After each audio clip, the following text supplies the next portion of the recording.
America's heartland. This is GJRB, Clinton, Iowa. Now, GJRB presents The Last 7 Days.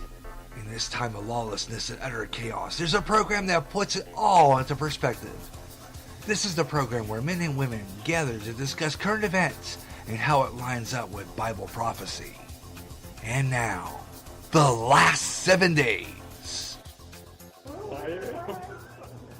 So what do you think of tears running down your eyes? what do you think of this whole bit though with Kim Jong-un now? And Trump got on TV and So what said, does he have if you threaten us, So what does he have against Guam? Okay. Yeah. Naval base. Okay, but here's the thing. Do you want to risk annihilation for the possibility of wiping out Guam? You know how it is, man. You get a new toy, you have to play with it. I know, but why face annihilation for the sole purpose of wiping out Guam? He's pretty near perfected his bottle rocket. So. Called pride and power. Yeah. And he's also back. He's very prideful like his Backed by father. Russia. He's also back with China. well, Dennis Rodman. oh yeah. Yeah, they're friends. More than Well, Russia they weren't and for a China. while, but now they're back friends again. They're friends again? Yeah, they're back. He's They going weren't back. friends for a while? Yeah, they were. They they were good friends for a while, but now he's back mixing them again. You know, that's the thing. Dennis Rodman, he's ex-Bull player. Yeah. Why do I picture that playing basketball? Kind of interestingly dressed, usually in hairstyle. And, Yeah. Good representative of America. yeah, really. Yeah. Lots of tattoos from head to toe. Yeah. Yeah. He was a cross-dresser too. Dennis Rodman. I'm not sure what he was. Kind of hard to say what he was. And still is. Oh, boy. Do you have any words today, Ron? No, but I actually got a couple of things. Hi, Sam. Thank you. I'll put this in my bag. Nice catch. All right. It's his stash. Build up your muscles. Well, I guess we'll get started.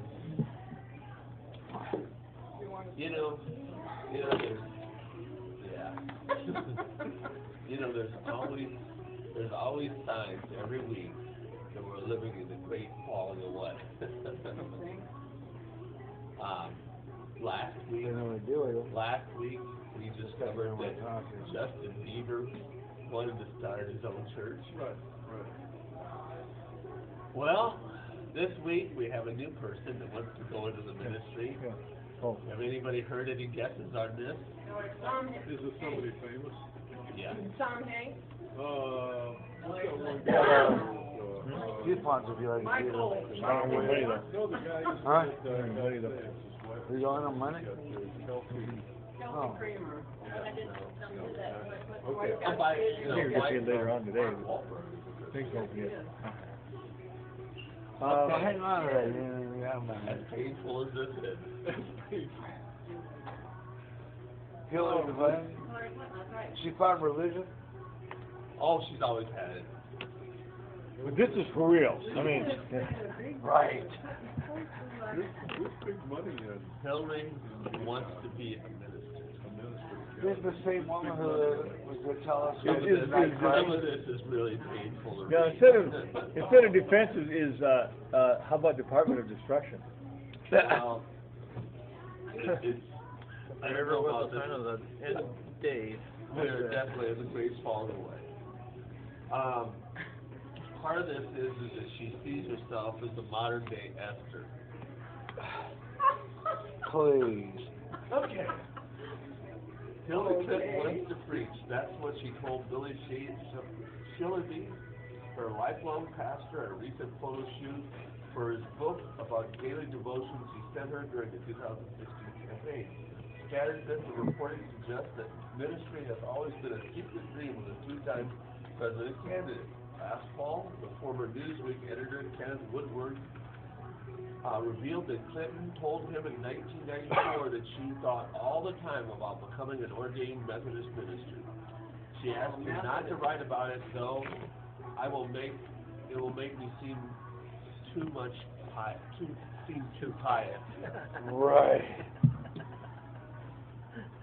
The incident, I don't think that you can make pictures look more the incident perfectly captures Clinton's long campaign to modulate and something obscure the expression of her faith. Now, as Clinton works to rehabilitate her public image, the figure out of the next steps after a brutal November loss, religion is taking a central role. After long months of struggling to persuade Americans that she is trustworthy, authentic, fundamental, moral, Clinton is lifting up a closely guarded part of herself. There are no more voters left to lose. The only halo she has is a drone. Yeah, all of them. In sharing her faith, perhaps Clinton sees something left to win, whether political or personal. 2 books are slated to come out in of the Clinton world early this fall. What Happened, Clinton's personal account of the election, and Strong for a Moment, which is Strong for a Moment Like This. This is the crux of this article here, from this book. Shadley's Book of Devotion. Shadley, who runs the United Methodist City Society in New York, wrote the book at Clinton's suggestion. He said his is the only book for which Clinton has agreed to write a foreword. Clinton and her staffers read and approved the copy ahead of time. Strong for a Moment Like This emerges from a project Shilledy started shortly after Clinton said she was running for president in 2015. Every morning he would get up 4 o'clock to pick out a bit of scripture and write a quick devotion for Clinton to use in the day ahead. Sometimes he asked fellow pastors to contribute a devotion to the project, including more than 100 women clergy who formed a group called We Pray For Her. Shilledy includes bits of his email correspondence with Clinton, such as her delight at a new prayer or parable or thank you notes following get-togethers with Methodist clergy. Sometimes Shilledy said we would get a call from Clinton's chief speechwriter, Dan Swerin, who wanted to work something from the day's devotion into his boss's remarks. Her concession speech, Clinton quoted a verse from Galatians, "Let us not grow weary in well-doing, for in due season we shall reap if we do not lose heart." Shilledy had sent her that verse in a devotion a few weeks earlier, he said. The book offers a rare window in the way Scripture appears to have shaped Clinton on her campaign trail, as it was throughout her life. Could you use Scripture to end up like that? Hillary Clinton grew up in First United Methodist Church in a conservative suburb of Park Ridge, Illinois, often taking field trips to Chicago with her youth pastor to see figures like Martin Luther King, while other girls were flipping through beauty magazines. She was reading about Vietnam and poverty in a now defunct magazine for Methodist students called Motive. Strong for a Moment Like This suggests Clinton was thinking about biblical themes throughout 2015-2016 as well. The title is drawn from the book of Esther, which tells the story of a young woman who must stand up to corrupt political figures in order to save her people. This is hateful. I know the screen of your eyes there. Those visions of Jim Jones dancing through your head. Yeah. That explains But coming the in a- Democratic Party. Yeah. Well, I was thinking Doing the, more than that. It explains the Methodist methods. Now, Why? when Well, they're I was, already now. Well, it won't be When I too was- late, it'll be champagne. when I first became a Christian, They're already now. when I was first became a Christian, there was 12 million United Methodists and 8 million Southern Baptists. I became a Southern Baptist. In about 3 years, it switched. The Southern Baptists were 12 million, and the United Methodists, maybe 5, somewhere around in there. I remember thinking, from the time that I got saved to now, it switched.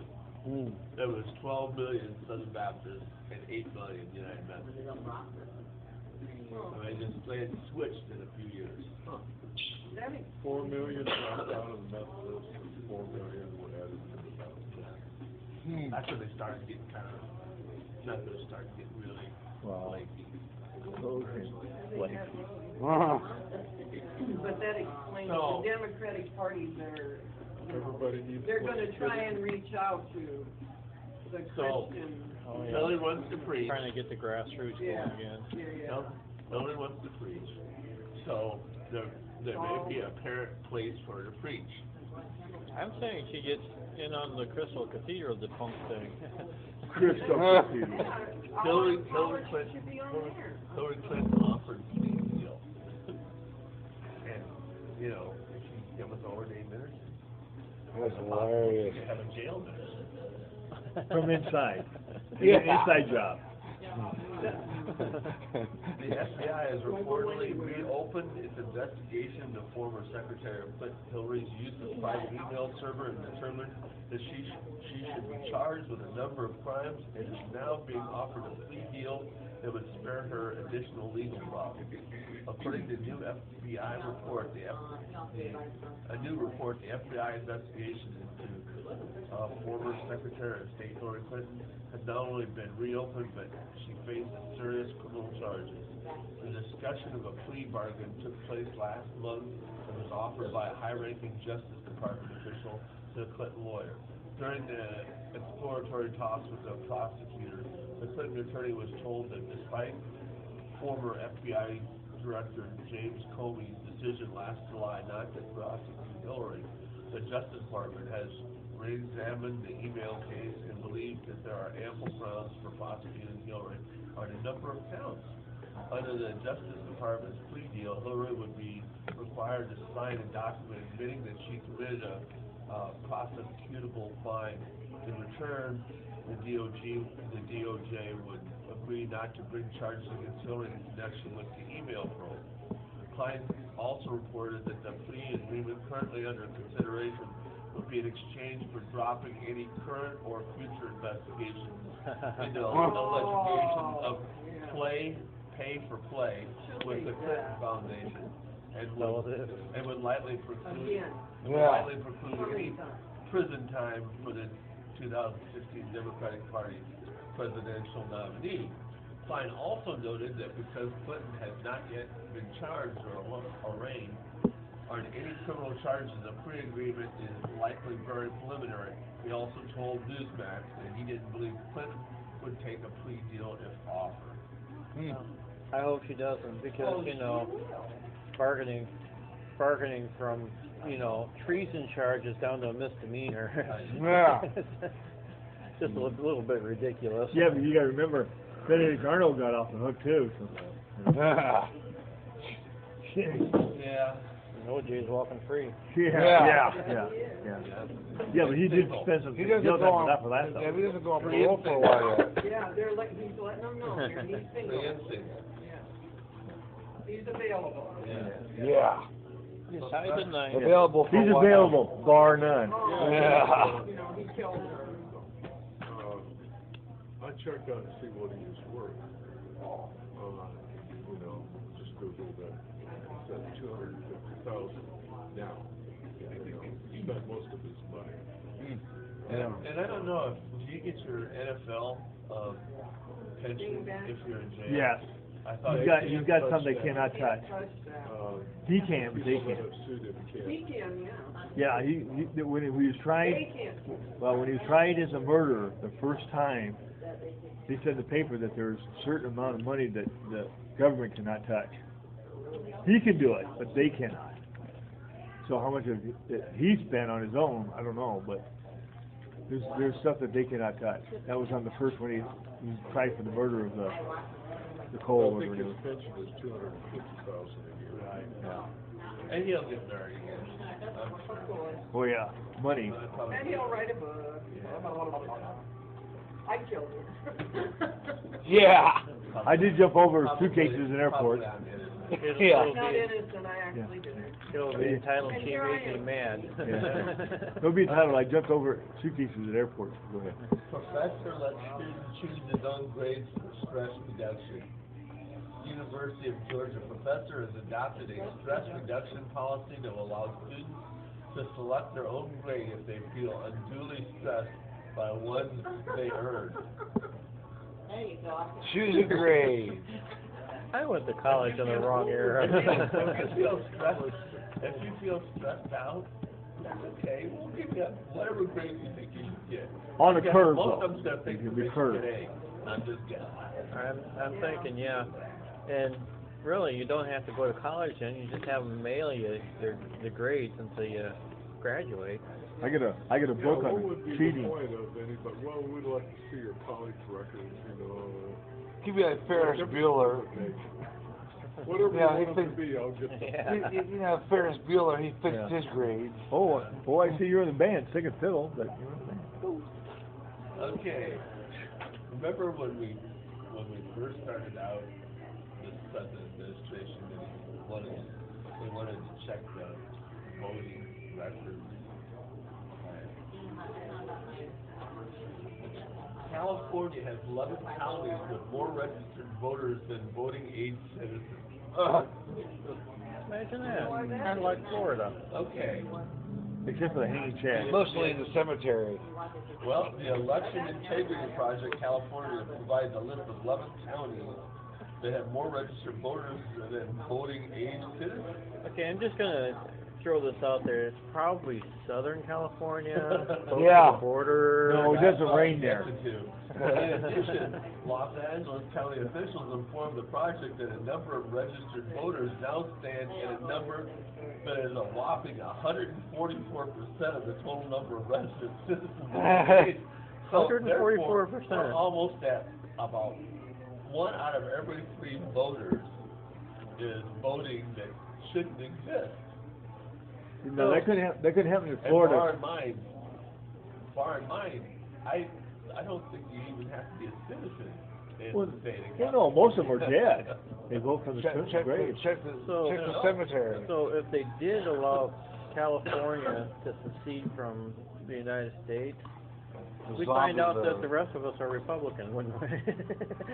No, that in California, all the dates on the tombstone actually is how many votes they put in. Yeah. And this article is about how marijuana is not exactly worked out for Colorado.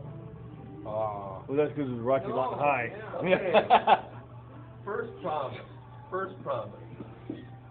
The state is going to haul in just a truckload of tax money. Oh, yeah, right. The fiscal year 2016 marijuana tax revenue resulted in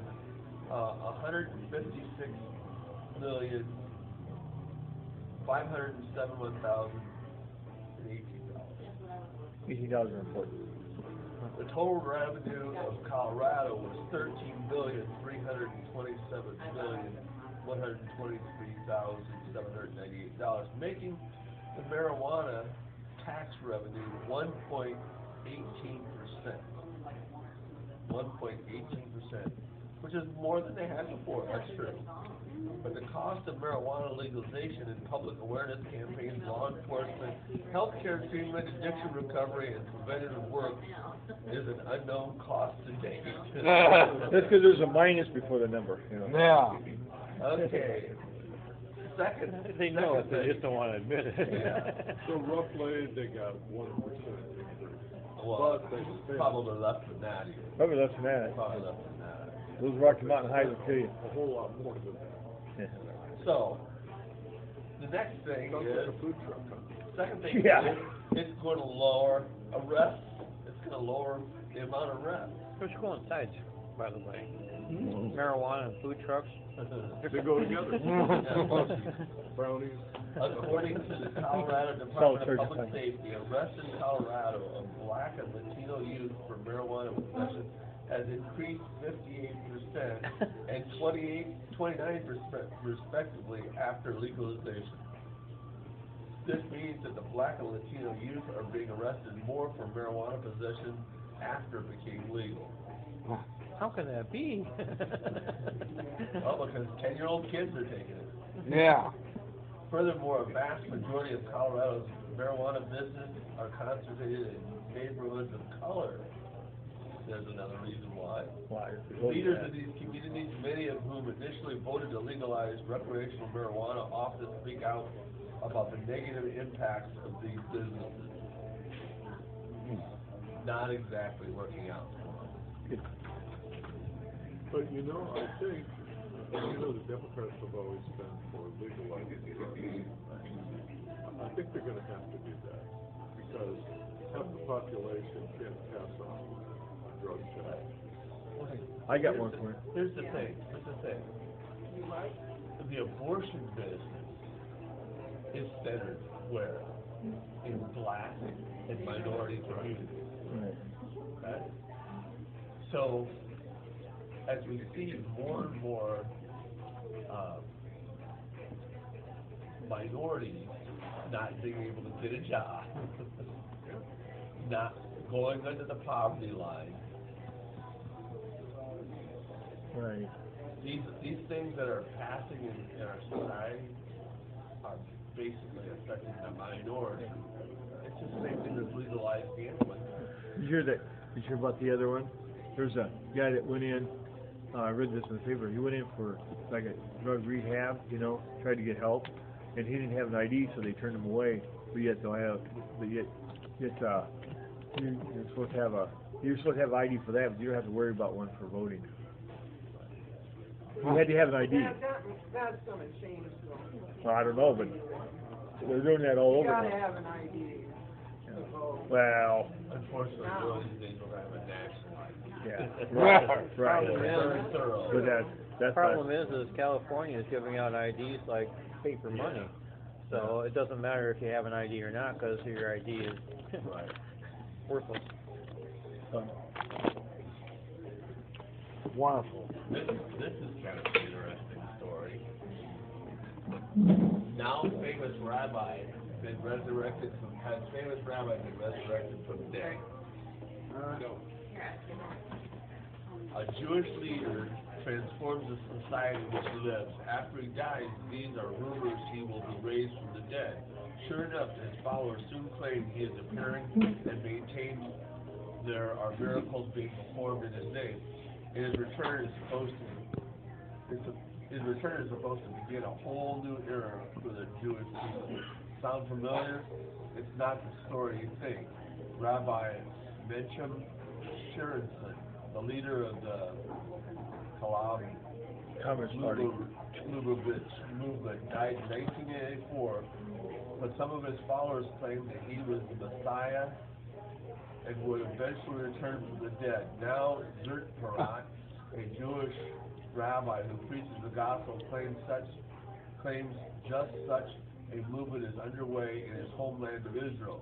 Parat explains the story in a recent appearance on Freedom Friday with Carl Gallup, author of End Times Explanation, When the Lion Roars, and Rabbi the Found Messiah, in an examination of the revival of Messianic Judaism in Israel. Parat explained it is this very revival of the belief in Jesus Christ as the Jewish Messiah which may be inspiring the starting claims about the late Rabbi Skinnerson. Rabbi Skinnerson is one of the leaders of the Lubavitch organization in New York, and of course also in Israel. Parat explained to Gallup, he passed away in 1994, and right now we're in the middle of 2017, and his followers are saying that he's been resurrected, and he's walking around somewhere right now in the world, and that he's going to appear to the people, and he's going to do a lot of miracles. Wonderful. This is really amazing. I tell you right now, Carl, it's because they, for years, have been saying that Yahshua cannot be God, cannot be the Messiah, because it's impossible God would manifest himself as a man. And now they're doing the same thing. They're not saying Shedder is God, but they're glorifying him in the same way, meaning that they're actually using the words that they once used against us, Messianic Jews. So, I wonder if they should touch the nail prints in their there's people now in Israel believing that this Rabbi has resurrected. Remember what Jesus said when he said he's in the desert, don't go there? When he said, Yeah. he'll come back in like manner, he won't be. That's a long time to be dead in 1994 and be claimed to be a... It's a sign of what Yeah, we're if going I through would have nowadays. decayed and they probably People- like, you know.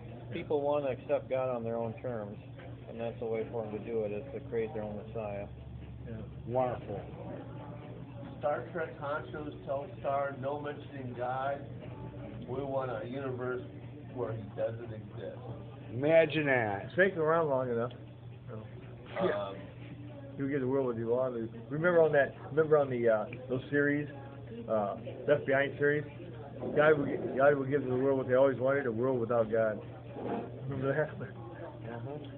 Yeah. According to Star Trek, dropping the F-bomb is perfectly fine, but even acknowledging the concept of God is not. Imagine that. A guy improvised. Well, I'm done with Star Trek. The guy improvised the captain of the new Enterprise. I think this is They actually built. this is the television show. The captain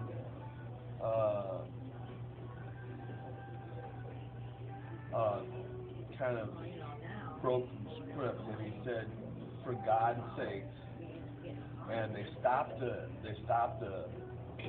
show. And So you can't even mention God in a blasphemous manner. no.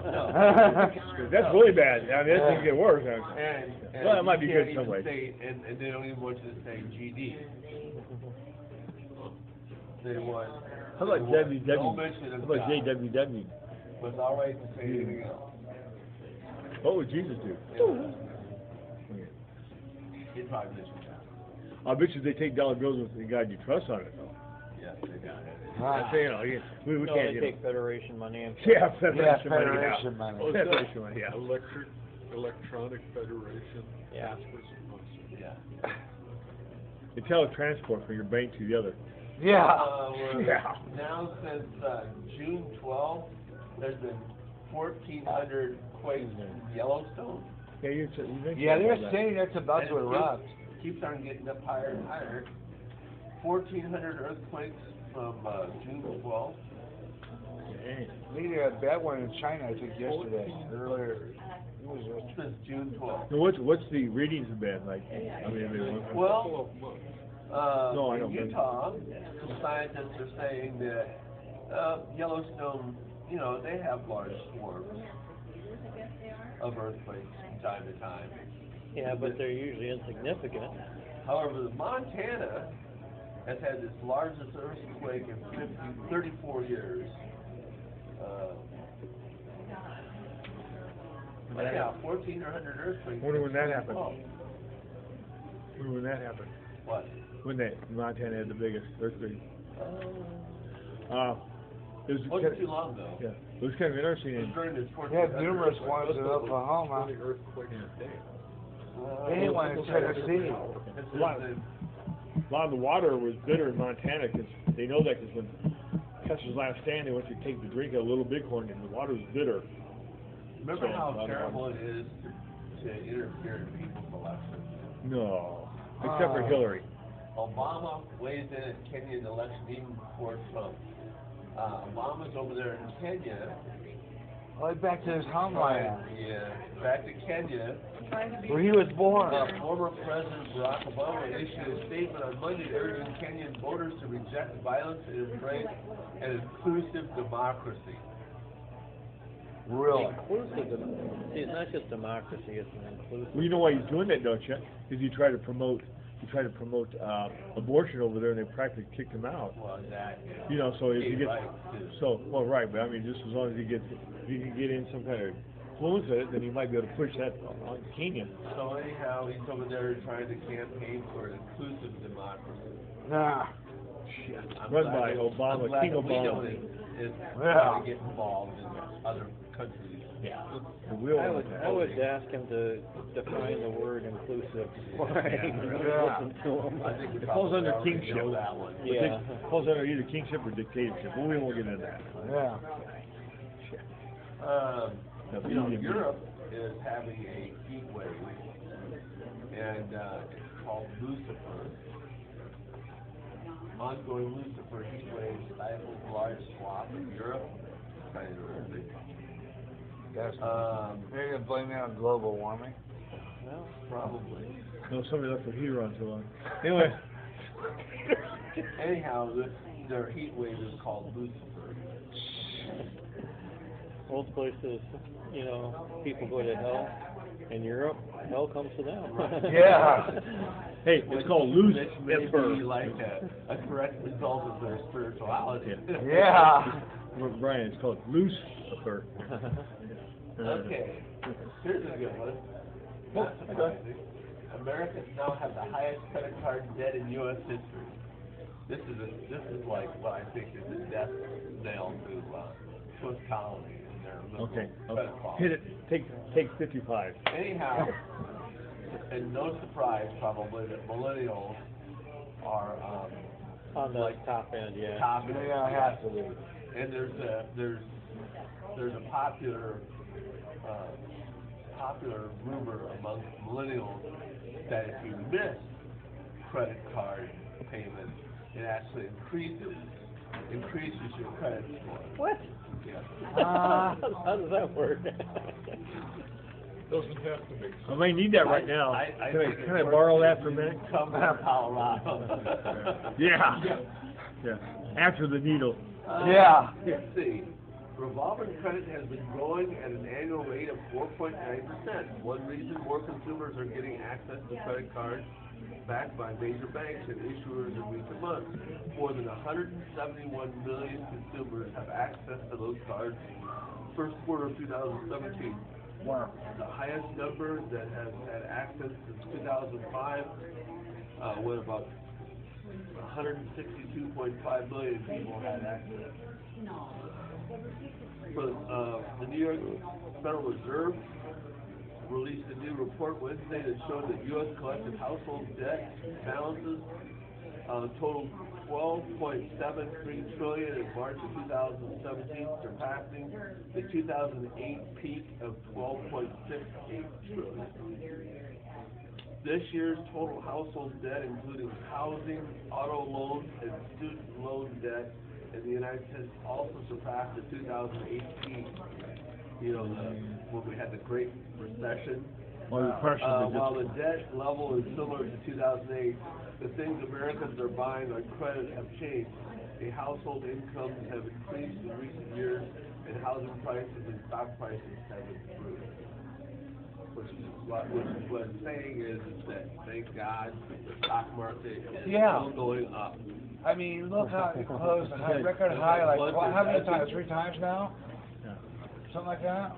Once it doesn't, then look how far something worse than 2008. Well, the guy predicted something on coast to coast the other night. When you increase at the rate that we're increasing at, it makes investors nervous because they're looking for the free fall. Yeah. They always call it Dow Jones. They probably should call it Up Jones then. How much did they say was in credit card debt? 12 trillion?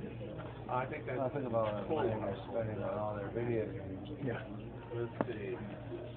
Probably football players. Electrical football. No, it's all the violent games they're playing on there. 12.73 trillion household debt. Wow. But that includes. Oh, yeah. And the big elephant in the room, which is student loans. Which follows you to that your are grave. defaulted on. Yeah. Credit card debt is increasing almost 5%. Wow. Can we say collapse? Yeah. Yeah. Well, we've been through this in the 80s, though. Remember in the 80s where the credit card industry almost collapsed because they were giving credit cards to everybody, and then they readjusted the rules so you can't get out of credit cards for bankruptcy unless you have an act of God. Yeah, it's in the paper all the time. So basically, they bait and switch. They basically put people on credit cards, and then once they got in debt, they just told them, "No, you can't get out of it because we're going to change the rules." It follows the student loans.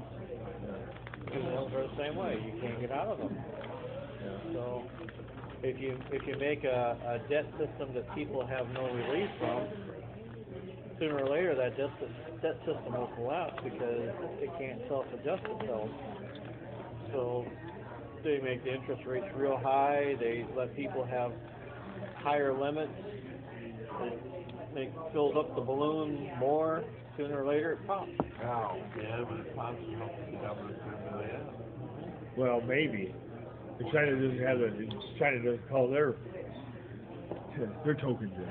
China doesn't collapse first. Yeah. All right. Yeah.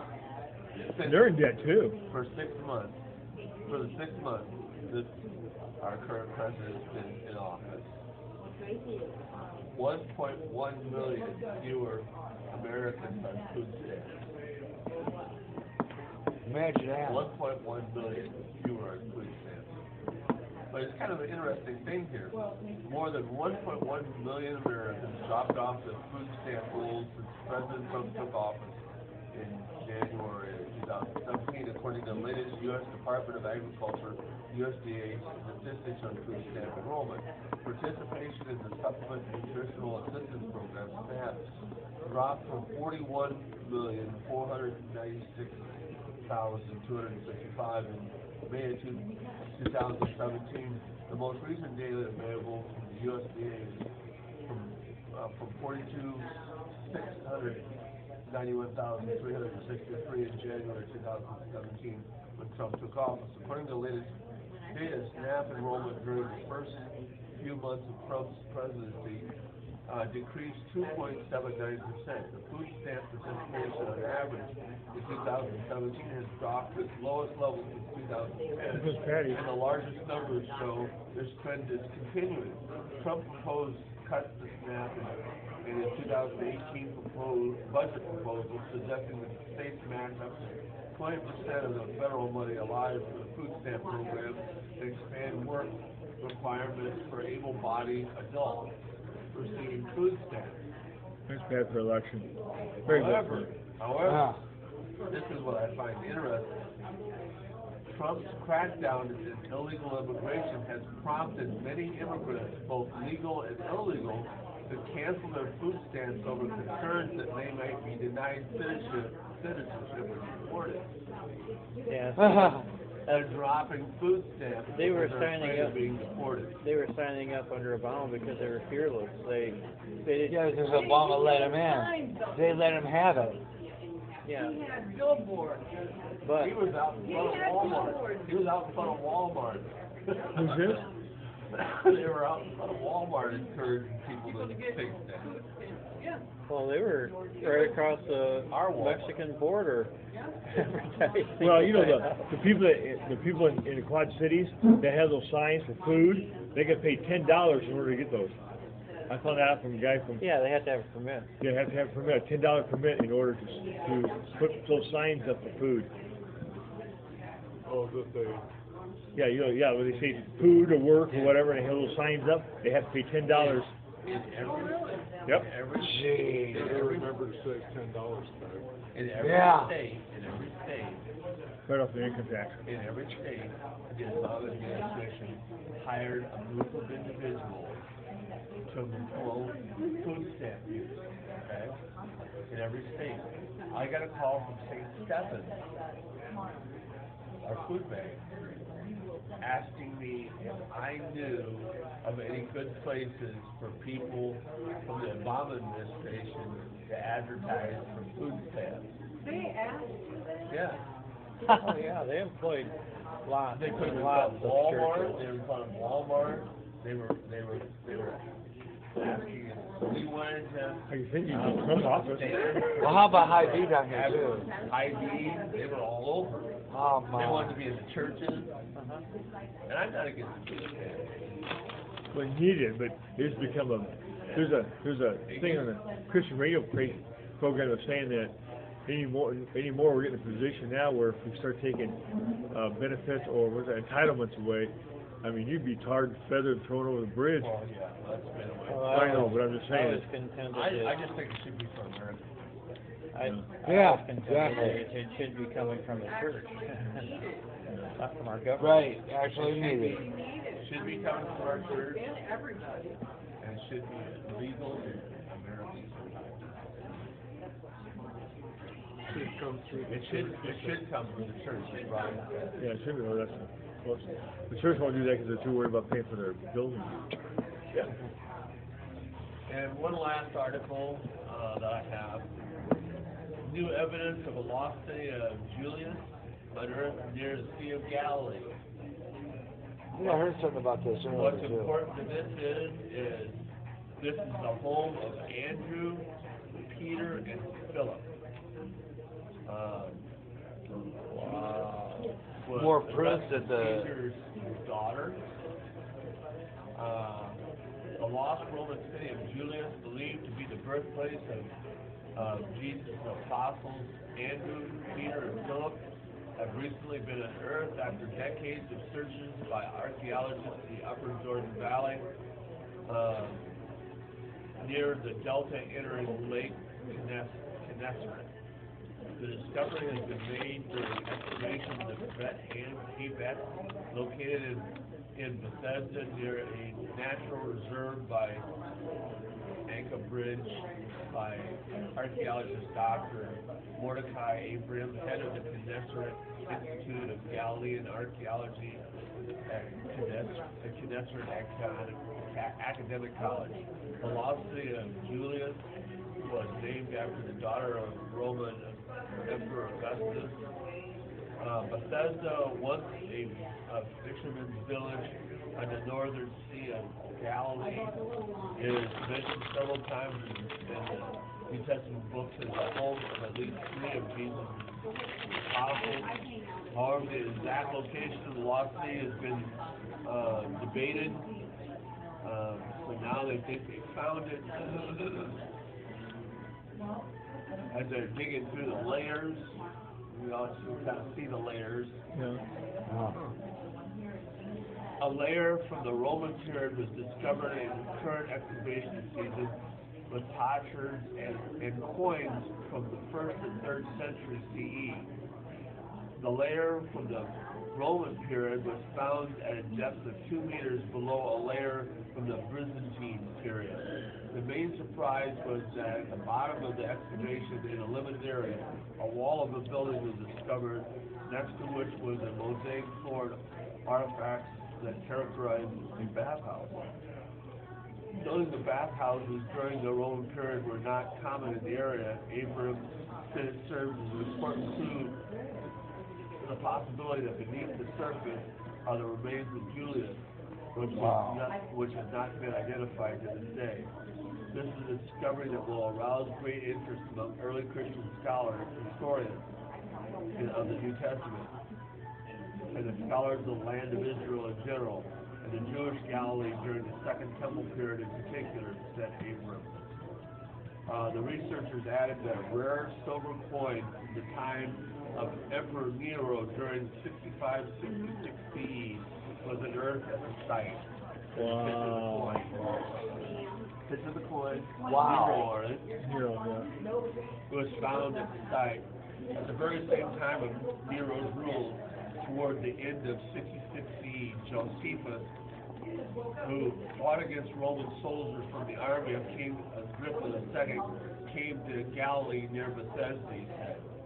So, Josephus was actually a rebel fighting against the Romans. And then he was captured and then kind of switched sides and became a historian for the Romans. Kind of the Walter Cronkite of his day. Yeah. But he was originally a rebel. Right. Wow. and switched over to be a historian for the Romans. So he was from the same area. So they found a coin of Nero, and then during the time that he was fighting against the Roman rule. Wow.